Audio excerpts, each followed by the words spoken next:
Welcome to Jyotika मंत्रा। कैसे हैं आप सब? आई होप आप सभी खुश होंगे, स्वस्थ होंगे और मौज में होंगे। हाजिर हैं हम एक नई वीडियो के साथ, एक नए टॉपिक के साथ। लेकिन उससे पहले अगर आपने अभी तक मेरे चैनल को सब्सक्राइब नहीं किया तो मेरे चैनल को सब्सक्राइब करें और बेल नोटिफिकेशन को क्लिक करना ना भूलें, जिससे नए वीडियोज़ आप तक पहुँचते रहें।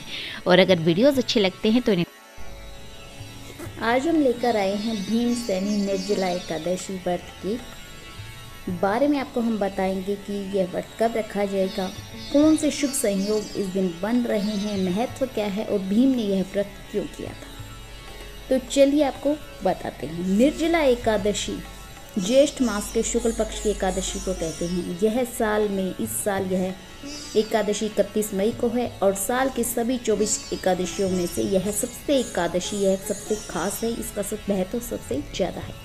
यह व्रत बिना अन्न जल ग्रहण किए रखा जाता है। इस व्रत को इसीलिए निर्जला एकादशी व्रत भी कहा जाता है। पौराणिक मान्यताओं के अनुसार 5 पांडवों में से एक भीम यानी कि भीमसेन ने अपने जीवन काल में एकमात्र निर्जला एकादशी का ही व्रत किया था। तभी से इसे भीमसेनी एकादशी भी कहते हैं और पांडव एकादशी भी कहा जाता है।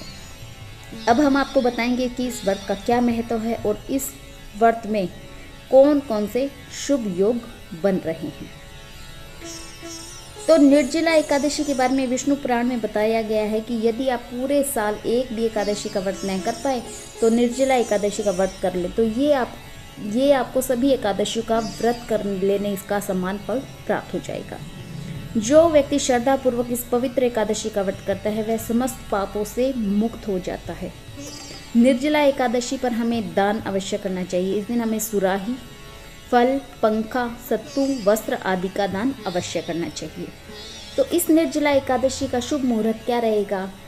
निर्जला एकादशी की तिथि 30 मई मंगलवार को दोपहर 1:07 से शुरू हो जाएगी और इस तिथि का समापन होगा 31 मई बुधवार को दोपहर 1:45 पर। लेकिन उदया तिथि की मान्यता के अनुसार एकादशी का व्रत 31 मई को ही रखा जाएगा। 1 जून को व्रत का पारण किया जाएगा सुबह 5:24 से लेकर 8:10 तक। पारण करने के बाद दान की वस्तुओं को छूकर ही अन्न और जल ग्रहण करना चाहिए। निर्जला एकादशी पर इस बार सर्वार्थ सिद्धि योग और रवि योग जैसे विशेष योग के बीच मनाई जाएगी। 31 मई को सुबह 5:24 से सर्वार्थ सिद्धि योग बन रहा है जो सुबह 6 बजे तक रहेगा और उसके बाद रवि योग सुबह 5:24 से लेकर और सुबह 6 बजे तक। तो दोनों योग ये साथ में बन रहे हैं, तो ये बहुत ही ज़्यादा अच्छा योग माना जाता है। अगर इस योग में कोई कार्य किया जाए आपको उस कार्य में अवश्य ही सफलता प्राप्त होती है। भीम ने किस लिए यह व्रत रखा था?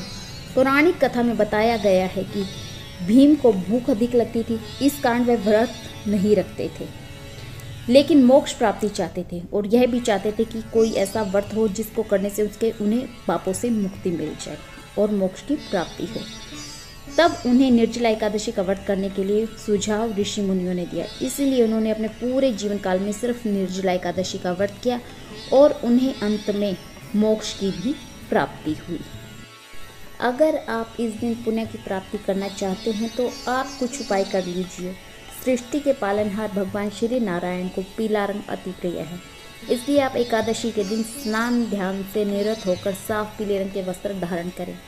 भगवान श्री हरि विष्णु की पूजा, पंचामृत, गंगाजल, पीले फूल, पीले अक्षत, पीले पुष्प, तुलसी पत्र, मंजरी, धूप, दीप, अक्षत, पान, सुपारी आदि चीज़ों से करें। साथ ही भोग में उन्हें पीले रंग की मिठाई भेंट अवश्य करें। इससे भगवान विष्णु शीघ्र प्रसन्न होंगे और उनकी कृपा से साधक की सभी मनोकामनाएं पूर्ण हो जाएंगी। इस दिन तुलसी के पत्र नहीं तोड़ने चाहिए। शास्त्रों में ऐसा करना बिल्कुल वर्जित बताया गया है, तो आप तुलसी के पत्र पहले ही तोड़ के रख लें। इस व्रत में एकादशी में सूर्योदय से द्वादशी तिथि तक निर्जल रहकर व्रत करने का विधान है, पर जो लोग कमज़ोर हैं या फिर बीमार रहते हैं वह जल पीकर एक बार फलाहार कर सकते हैं। पर जो लोग बिल्कुल व्रत नहीं कर सकते हैं वह मानसिक रूप से भगवान विष्णु का स्मरण करें और तामसिक चीज़ों का प्रयोग बिल्कुल भी ना करें। एकादशी के दिन आप गीता का पाठ, विष्णु सहस्त्र नाम का पाठ एवं ओम नमो भगवते वासुदेवाय का जाप करने से प्राणी पाप मुक्त, कर्ज मुक्त होकर विष्णु जी की कृपा को पाता है। रात्रि के समय भगवान नारायण की प्रसन्नता के लिए भजन कीर्तन और स्तुति के द्वारा जागरण करना चाहिए। जागरण करने वाले को अवश्य ही फल की प्राप्ति होती है। व्रत की सिद्धि के लिए भगवान विष्णु के समक्ष हमें घी का अखंड दीपक जलाना चाहिए और इस दिन हमें दीप दान करना बहुत ही ज़्यादा शुभ माना जाता है। भगवान विष्णु को प्रसन्न करने के लिए इस दिन आसमान के नीचे सायकाल घरों, मंदिरों, पीपल के वृक्ष तथा तुलसी के पौधे के पास दीप प्रज्वलित करना चाहिए। गंगा आदि पवित्र नदियों में भी दीप दान करना चाहिए।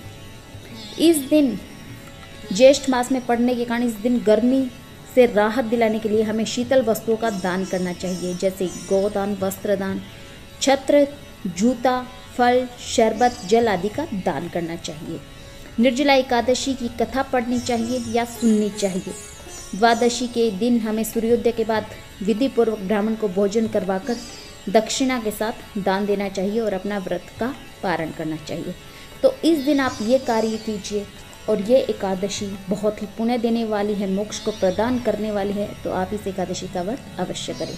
तो इसी के साथ हम वीडियो का एंड करेंगे। मिलेंगे बहुत जल्द एक नई वीडियो के साथ, एक नए टॉपिक के साथ। अगर आपको वीडियो पसंद आई हो तो लाइक और शेयर कर दीजिए और अगर आपने अभी तक चैनल को सब्सक्राइब नहीं किया है तो चैनल को सब्सक्राइब करना ना भूलें। मिलेंगे बहुत जल्द एक नई वीडियो के साथ, एक नए टॉपिक के साथ। नमस्ते। आप सभी खुश रहें, स्वस्थ रहें। मेरी ब्लेसिंग आपके साथ है।